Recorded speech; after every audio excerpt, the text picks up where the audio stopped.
Quiero que le demos un fuerte aplauso a todos los que nos visitan, a todos los que estamos hoy en casa de Dios. Y damos la bienvenida a todos que nos siguen por las redes sociales. Sé bienvenido, sé bendecido y bendecida. Disfruta de estos próximos minutos porque Dios tiene una palabra para ti y sé que te va a bendecir en gran manera. Así que dale like, comenta, comparte, sígueme. Bien, familia, estamos hoy 18 de mayo del 2025 y Dios creo que ha colocado una palabra en mi corazón que va a bendecirte.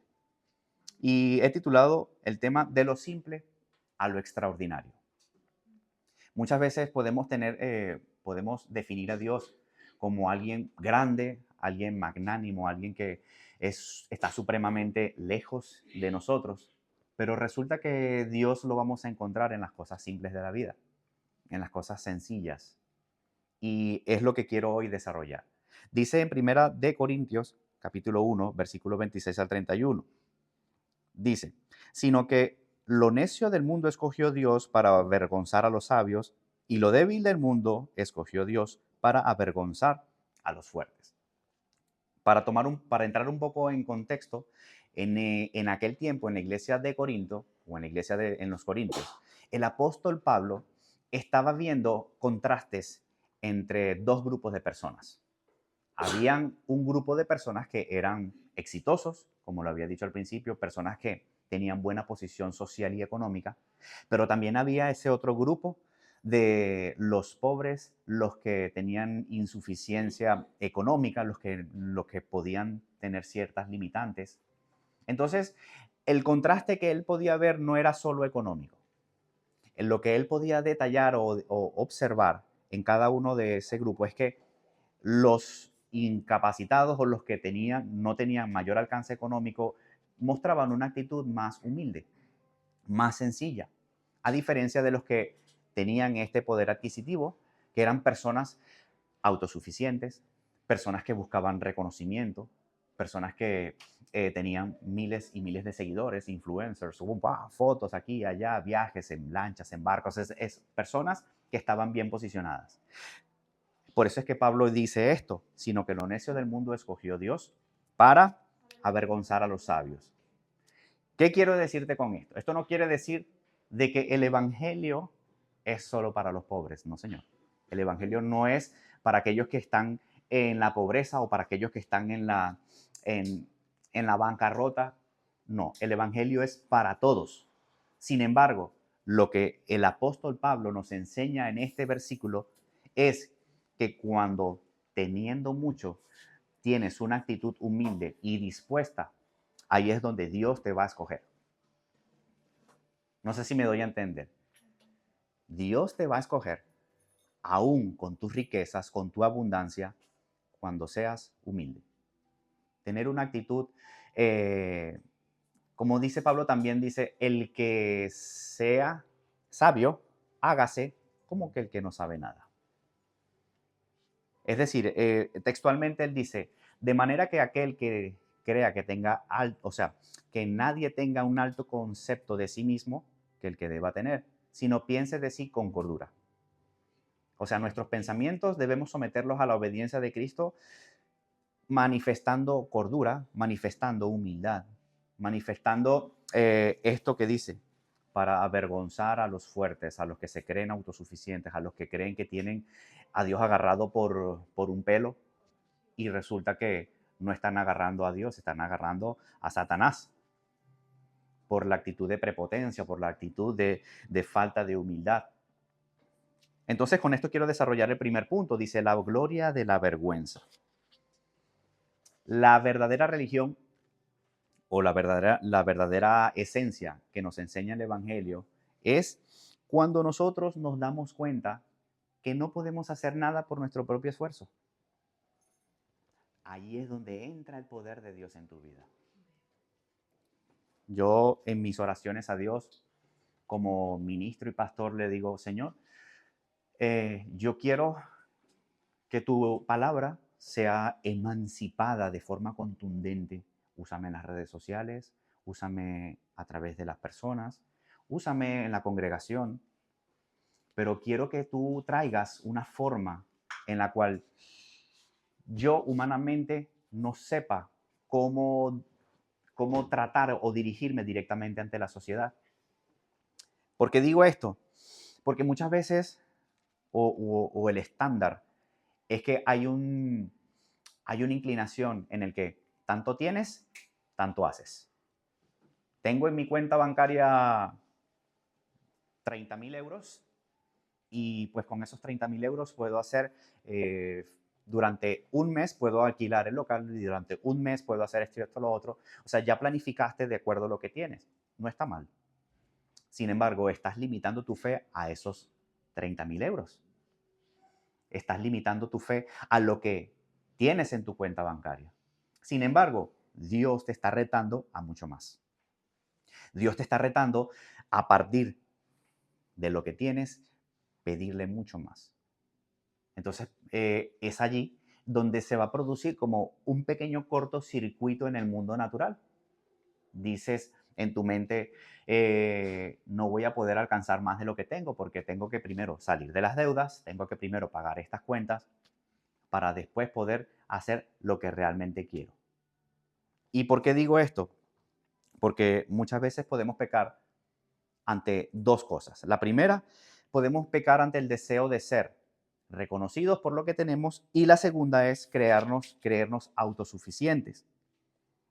Entonces el apóstol Pablo establece 4 principios para nosotros a través de esta palabra. El primer principio es sabiduría. Sabiduría dice que vale más que el oro y la plata.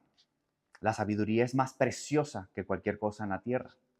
Dice que el todo del hombre es el temor a Dios y el guardar sus mandamientos. Es decir, el principio de la sabiduría. Nace cuando nosotros ponemos nuestro temor delante de Dios. Allí empieza el hombre a ser impartido de tal sabiduría, de tal conocimiento, que a la hora de tomar una decisión puede causar una consecuencia generacional en tu vida. ¿Por qué digo esto? Porque cuando vamos al diario, al día a día, cada quien puede decidir y hacer y comprar y vender todo lo que quiera. Pero si no tiene la sabiduría de Dios, entonces esa va a ser una consecuencia que te va a causar algo bueno o algo malo. Porque muchas veces nosotros tomamos decisiones bajo nuestra propia prudencia, pero la palabra me dice que si nosotros colocamos nuestros planes en manos de Dios, ¿qué? Van a ser mucho mejor. Amén. La sabiduría. Número 2, integridad. ¿Cómo definimos nosotros la palabra integridad? ¿Qué es integridad? La palabra integridad, según el original hebreo, se traduce por shlemut. Shlemut significa 3 palabras: completo, sincero y perfecto. Entonces, cuando analizo un poco la palabra perfecto, se me viene a la mente como que, bueno, una persona que nunca comete errores, una persona que anda siempre recta, íntegra, delante de Dios, que nunca peca, que nunca... Pero realmente la Biblia enseña otra cosa acerca de esta palabra. ¿Qué es perfección? Jesús dijo, sed perfectos como vuestro Padre que está en los cielos es perfecto. Es decir, Dios sí es el único que se atreve a ser perfecto porque pues en Él no hay mancha, en Él no hay pecado, en Él hay la pureza absoluta. Dios es 3 veces santos. Pero lo que Jesús nos está enseñando es a que seas perfecto como Él es perfecto. Es decir, hacer el esfuerzo cada día de practicar esa perfección. La palabra perfecto está incluida los errores cotidianos, que voy en el coche manejando, salgo del trabajo y vengo a casa, se me atraviesa alguien en mi canal y le digo, hijo de Jezabel, y que la que te parió, que forma parte de la descendencia de Caín, ¿sabes? Todo ese poco de groserías que pueden salir. Es un error que has cometido en ese momento y de pronto llega la noche y ¡pum! El Espíritu Santo te recuerda, Ovidio, sabes que temprano en la tarde dijiste unas palabras que me ofendieron. Y yo pienso, ¿qué? ¿Pero cuáles? Bueno, se te atravesó una persona y pues dijiste palabras que no son agradables ante mis oídos. Y resulta que en ese momento reflexiono. Yo le digo, ay Señor, purifica mis labios, purifica mis palabras. Entonces, es el ejercicio de ser perfecto, reconocer. La palabra clave es, ¿qué? Reconocer que hemos caído o que hemos fallado. Es diferente a pecar. Pecar deliberadamente es una persona que pues comete errores por desconocimiento una y otra vez, que peca deliberadamente. ¿Por qué peca? Porque no conoce que hay una ley espiritual que trae como consecuencia que el pecado trae muerte espiritual. Entonces, esta persona no ha entendido que hay una consecuencia negativa si nosotros pecamos, si la persona peca. La paga del pecado es ¿qué? Muerte. Entonces, es una diferencia. La persona cuando peca, peca por desconocimiento, pero hay otros que pecan con dolo. Hay otros que pecan intencionalmente. A eso no se le llama pecado. A eso se le llama iniquidad, que se puede traducir por doble pecado, o sea, un doblete al mismo tiempo. Aquí unos me dicen, no, pero es que yo uso preservativo, eso no hay nada, no hay nada. Bueno, por ahí no pasan los demonios pasan por otra parte. Entonces, lo digo por mí, porque yo recuerdo cuando estaba en mis principios, yo siempre buscaba una justificación o una excusa para poder pecar. Y resulta que ya había algo dentro de mí, hey, lo digo con responsabilidad, aún pecando, había algo dentro de mí que me empezaba a redarguir. No era hombre, ¿no? No era el líder, no era el pastor. Era el mismo Espíritu Santo que me decía, Ovidio, estás haciéndolo contrario a lo que yo estoy enseñando. O sea, yo recuerdo que no hubo nadie que me condenara. Lo único que me estaba condenando era la palabra de Dios, porque ya entró en mi corazón y cada vez que yo como que quería dar ese paso a pecar porque lo quería hacer intencionalmente, el Espíritu Santo me frenaba. Hasta que llegó un día que se hizo cada vez más fuerte y ya yo dije, no puedo seguir peleando contra esta marea. Y resulta que de eso se trata, vivir en integridad, vivir bajo la perfección que Dios quiere que vivas, ser íntegro en tu trabajo cuando nadie te ve. Allí es donde está la esencia de caminar bajo este principio de lo vil y lo menospreciado. El tercer principio es consagración. Es solamente en la presencia de Cristo cuando se puede llegar a ser lo que nosotros queremos ser. En la presencia de Jesús. Consagrarnos delante de Él. Desde que te levantas en la mañana, empiezas a conectarte con Dios. Hablar con el Señor. Esta mañana me voy a preparar, voy a salir a trabajar. Cuando yo trabajaba, recuerdo con los repartos, yo me levantaba en la mañana, decía al Señor, bueno, que salgan los pedidos que tengan que salir, no voy a rechazar ninguno. Y cuando me saltaba un pedido, este me está pagando 2,50, 3, no, y rechazaba el pedido. Y escuchaba a Dios que me decía, pero es que tú me dijiste que no ibas a rechazar ninguno. Y entonces, hijo, ¿quién te entiende? Si no me eres fiel en las pequeñas cosas, ¿cómo crees cómo te puedo bendecir en lo mucho? Un ejemplo, más o menos de lo que me sucedía. O por ejemplo, en el trabajo, le decía, Señor, hoy voy a limpiar todo el box, hoy voy a cambiar los papeles de los baños, hoy voy a hacer todo esto. Y de pronto se me pasaba la hora, ay, Dios mío, no hice. Entonces viene mi papá y me dice, pero es que tú temprano dijiste que ibas a hacer todo, entonces dejaste todo a última hora acumulado. Ahí es donde entra la consagración, que a diario te estás conectando con Él, que tienes una conversación con Él. Toda aquella persona, óigame bien, toda aquella persona que vive consagrada a Dios, que está conectado con Él, que habla con Él te va a llevar a un camino mejor. Él te va a llevar a un camino de excelencia. ¿Cuántos quieren caminar así? Que cuando no te reprende el jefe, te está reprendiendo Dios. Alguien te tiene que reprender. Yo prefiero que primero me reprenda mi jefe. Pero ojo, si te reprende tu jefe terrenal, algo está pasando. Algo tienes que corregir. Si te reprende tu supervisor inmediato, te dice que hagas esto de esta forma, ten la humildad, te lo digo por el amor del Señor, ten la humildad de recibir esa esa llamada de atención. O ten la humildad de escuchar de qué te está queriendo decir Dios a través de él.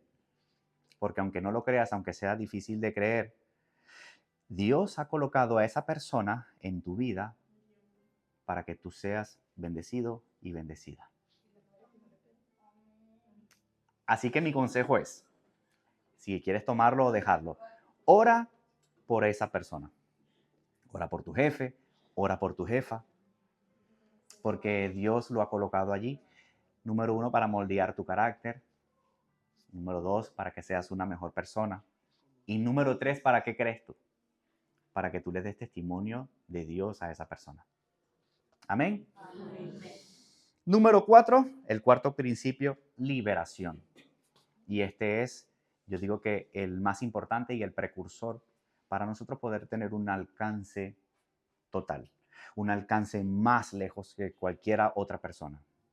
Liberación. No hay, dice que hay personas que van a la farmacia, compran una pastilla para aliviar el dolor de cabeza, pero no van al odontólogo a quitarse la muela del juicio que les produce el dolor de cabeza.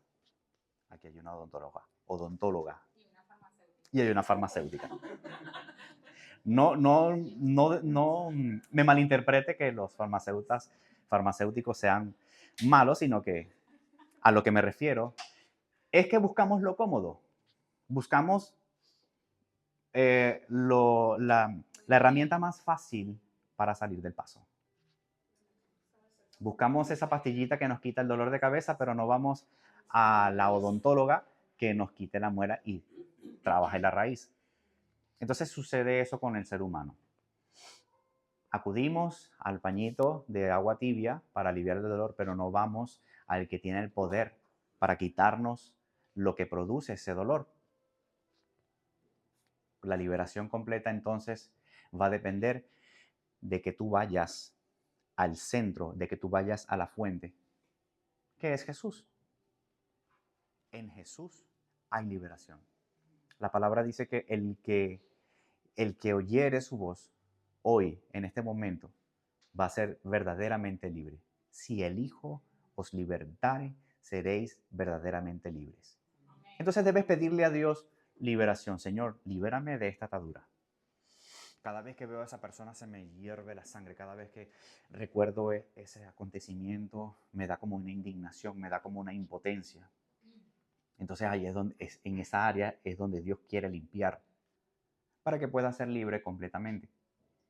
Y si nosotros nos acoplamos o nos añadimos a estos 4 principios, entonces se va a cumplir lo que dice la palabra o lo que estoy explicando hoy, los principios para ser escogidos por Dios, de lo vil y lo menospreciado.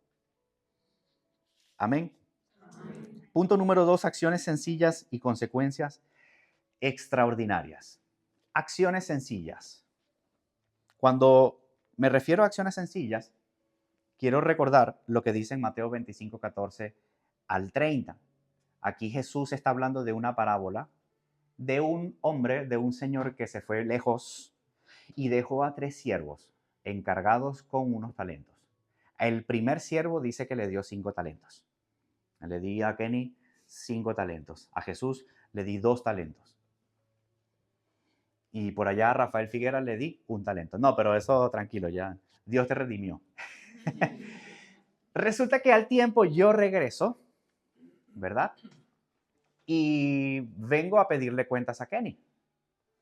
Kenny viene y me dice, mira, yo con los 5 talentos que tú me diste, yo produje otros 5, aquí tienes 10 talentos, toma lo que es tuyo. Y pues yo le digo, buen siervo y fiel, sobre poco has sido fiel, sobre mucho te voy a poner. Ven y entra en el gozo de tu Señor. Fue diligente, le di 5 talentos, él los produjo. Ahora vengo a donde Jesús a pedirle cuentas. Jesús viene y me dice, me diste 2 talentos, yo te produje otros 2, toma lo que es tuyo. Y yo contento, buen siervo y fiel, sobre poco has sido fiel, sobre mucho te pondré, ven y entra en el gozo de tu Señor. El Señor está contento, está agradado, porque estos 2 siervos fueron diligentes con los talentos que yo le di. Pero vengo a Rafael Figuera, que Dios lo guarde, lo bendiga, te bendigo. Y Rafael viene y me dice, Señor, porque tuve miedo, no, yo preferí meter la monedita o el talento debajo de la tierra, porque sé que tú eres duro, que recoges donde no sembraste. Y pues aquí está tu moneda. Entonces yo, como Señor, me produjo eso indignación, me enfado y le digo, bien sabes que soy hombre duro, que yo recojo donde no esparcí, entonces dame esa moneda y dásela al que tiene 10 talentos. Entonces fíjate lo que está sucediendo aquí. Aquí suceden varias cosas. Dios nos confía recursos, dones, talentos. Segundo, Dios espera que nosotros demos fruto de acuerdo a esos talentos que recibimos. Tercero, el miedo. ¿Cuántas veces hemos sentido miedo en hacer algo? ¿Cuántas veces hemos sentido la duda en dar ese paso? No, no lo hago porque el qué dirán. No, no lo hago porque no tengo lo suficiente. No, no lo hago porque me falta esto, esto, lo otro. No, no lo hago. Entonces el miedo automáticamente va a paralizar tu cerebro. Biológicamente sucede algo en el cerebro que te paraliza. Hay personas que entran en un shock, ¡pac!, y no se pueden mover producto del miedo. Es un mensaje que el cerebro manda al cuerpo. Entonces, ¿qué es mejor? ¿Hacer las cosas con miedo y todo o no hacerlas por miedo? El miedo siempre va a existir. Hacer las cosas con miedo. ¿Tú crees que el rey David, un joven pequeño él, de 1,60, no tenía miedo cuando se enfrentó a un hombre gigante de 2 metros 84 centímetros con lanza, jabalina? ¿Ustedes creen que él no tenía miedo? Pues sí, sí tenía miedo. De igual forma va a pasar con nosotros. Cada vez que vayas a iniciar algo nuevo, va a existir el miedo. Eso es lo que llaman en una organización resistencia al cambio. Cuando formamos parte de una organización empresarial, existe el lenguaje de el resistir al cambio o de la dificultad para cambiar. Entonces, en las empresas o los altos gerentes se encargan de buscar herramientas o estrategias económicas o financieras para poder amoldarse al cambio, para poder trabajar en forma de ese cambio. Entonces, ¿cuáles son los talentos que hoy tienes? ¿Has enterrado algún talento? ¿Tienes algún talento allí que estás empezando a cocinar, estás empezando a darle forma? Déjame decirte que ese talento viene de parte de Dios para que tú lo multipliques. Entonces, si has puesto en práctica este talento, has empezado a producirle, a darle forma, está bien. Porque la palabra dice, si tienes un talento que estás usando para glorificar a Dios, entonces glorifícalo más. Ahora bien, ¿cómo se traducen esos talentos? Porque talentos en aquel entonces eran monedas, ¿vale? Entonces, en aquel entonces, valga la redundancia, esas monedas se usaban para hacer trueques, para comprar, para vender. Hoy por hoy, los talentos se pueden traducir en diferentes formas. Dones espirituales es una forma de talento. ¿Cuáles son los dones espirituales? A ver, pregunta de examen. Dones espirituales, el don de enseñar, el don de servir, el don de evangelizar, el don de hablar en lenguas, el don de interpretación de lenguas, el don de la fe, el don de profecía y el de sanidad. Dios a cada uno de nosotros nos da dones. Debemos usar cada uno de los dones que Dios te ha dado para su gloria. Ahora, las habilidades naturales también son otro don. Tocar un instrumento, hacer deporte, cocinar, liderar. Ese es otro tipo de don, otro tipo de talento.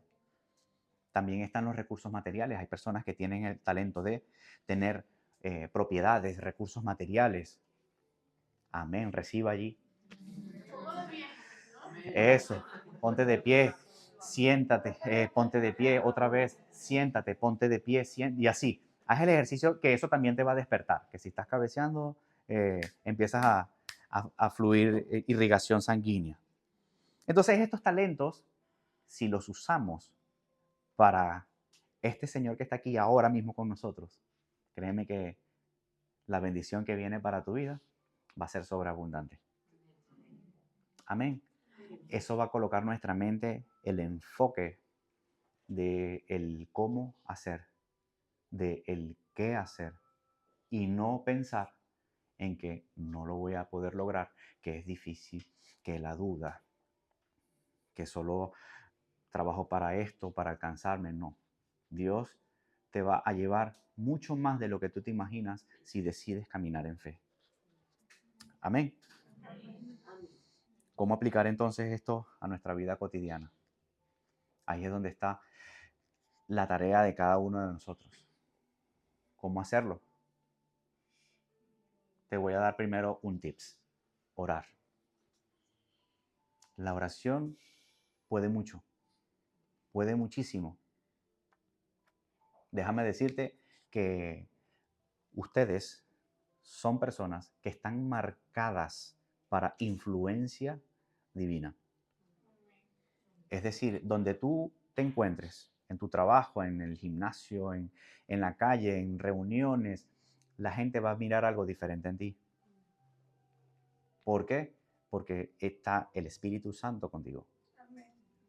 Porque tu mente siempre está pensando en si a Dios le gusta o a Dios le disgusta.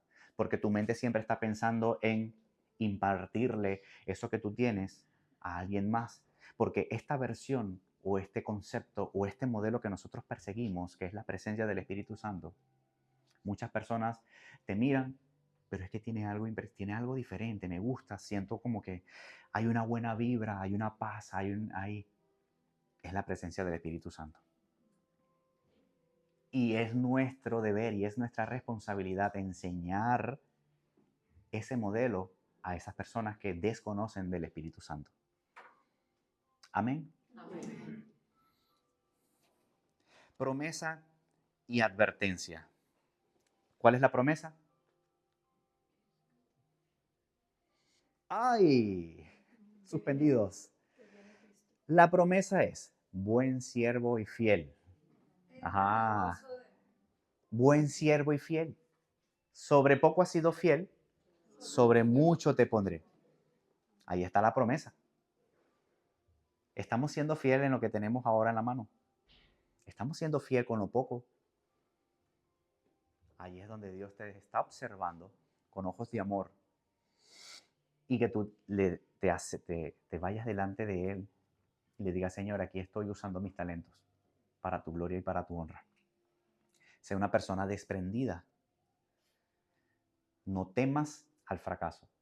Ayer mi esposa estaba sacando unas ropas que ya no le quedaban a los niños y en algunas esquinas de la zona hay depósitos donde tú metes la ropa dentro de ese depósito y se lleva al ayuntamiento o al estado y se dona a las iglesias. Y los niños estaban viendo sus chaquetas, sus ropas, y les daba como cierto, ¿sabes? Como cierta indignación, como que, ay, mi ropa. Y como ya no les quedan, o sea, ellos se ponen la chaqueta y ya les llega por acá. Se colocan los pantalones y ya, como decimos, brincaposo. Les queda muy arriba. Entonces íbamos caminando los cuatro hacia el depósito. Y Santiago se queda viendo de la ropa. Ay, mi ropa me da sentimiento porque se... Y Adriana le dice, mira papi, tú tienes que aprender a ser desprendido de esas cosas. Porque cuando seas grande, te va a tocar siempre ayudar a alguien que necesite de lo que tú tienes. Entonces él se queda callado y no dijo nada, simplemente hizo silencio. Luego mi esposa me dice, hay que enseñarlos a que sean dadores alegres desde pequeños, para que cuando sean grandes no tengan problemas en dar. Es un principio bíblico para prosperar, porque el que da, se le dará. medida buena, apretada, remecida y rebosando dejarán sobre vuestro regazo. Es un principio divino para prosperar, que eso no tiene caída. Cuando nosotros damos, se nos retorna. Si tú das un golpe, ¡pam! ¿Qué? Te van a dar un beso. No, si tú das un golpe, te van a dar. Tú cuando vas a un ring de boxeo, ¡pam, pam, pam! No, el otro boxeador no te va a decir, ay, gracias, golpeame aquí, y yo te doy un beso. No, no es así. Den y se os dará. Amén. Porque es mejor dar que recibir. Entonces aquí es donde está la bendición de Dios. Que Dios ha mandador alegre conforme a tus talentos. Y para cerrar, dice, Dios no busca perfección. No busca que seamos perfectos, sino que nos esforcemos en ser perfectos, que es la diferencia. Enfoquémonos en buscar esa perfección. Porque ya dije que hay dones espirituales, pero también hay fruto del Espíritu. Que el fruto del Espíritu, ¿cuál es? Amor, gozo, paz, bondad, paciencia, mansedumbre, templanza. Contra tales cosas no hay ley. Pero ¿cuáles son los frutos de la carne? Pleitos, enemistades, contiendas, brujerías, maledicencias, inmoralidades sexuales, guerras. Todo eso viene del fruto de la carne, de las obras de la carne. Adulterio, fornicación, inmundicia, lascivia, malos pensamientos, homicidios. Todo eso viene del fruto de la carne. Entonces, la advertencia es que nos esforcemos en ser perfectos, en mirar a aquel hombre que dio su vida por nosotros en una cruz y que al tercer día resucitó y que hoy podemos vivir en su presencia. Amén. Así que déjame decirte esto para cerrar. Dios te va a bendecir con mucho más. Lo voy a volver a repetir. Dios te va a bendecir con mucho más. Di amén. Mantén ese pensamiento, agárralo, apriétalo. Métetelo acá como adorno a tu cuello. Dios te va a bendecir con mucho más. Y cuando estés en ese nivel, acuérdate de Dios. Acuérdate de tu Dios. Amén. No te apartes ni a diestra ni a siniestra, sino esfuérzate y sé valiente, no temas ni desmayes, porque tu Dios, el Señor tu Dios, estará contigo donde quiera que vayas. Amén. Amén. Ahí donde está, quiero que cierres tus ojos, levanta tu mano que voy a soltarte una palabra. Padre, gracias, Señor, porque tú le has dado talentos a cada uno de ellos. Tú le has dado talentos conforme a su medida de fe, conforme a su capacidad. Hoy, Señor, hacemos las paces contigo. Hoy nos ponemos delante de ti para que nos des estrategias, nos des creatividad, sabiduría a la hora de tomar una decisión, conforme a los talentos que me has dado, Señor. Te pido que nos mudes de nivel, nos lleves a otra dimensión. Como dice en tu palabra, cosas que ojos no vio, ni oído yo, ni han subido al corazón de hombre. Eso es lo que yo tengo preparado para aquellos que me buscan. Gracias, porque sé que tienes cosas grandes y preparadas para ellos, Señor. Cosas que ellos aún no conocen. Que tienes el poder de, con el soplo de tu boca, Señor, mudarlos a otro nivel. Reprendo ahora todo espíritu de enfermedad sobre sus vidas. Que tengan salud y que puedan alcanzar lo que tú has predeterminado en ellos, Señor. Amén. Podemos darle un aplauso al Señor.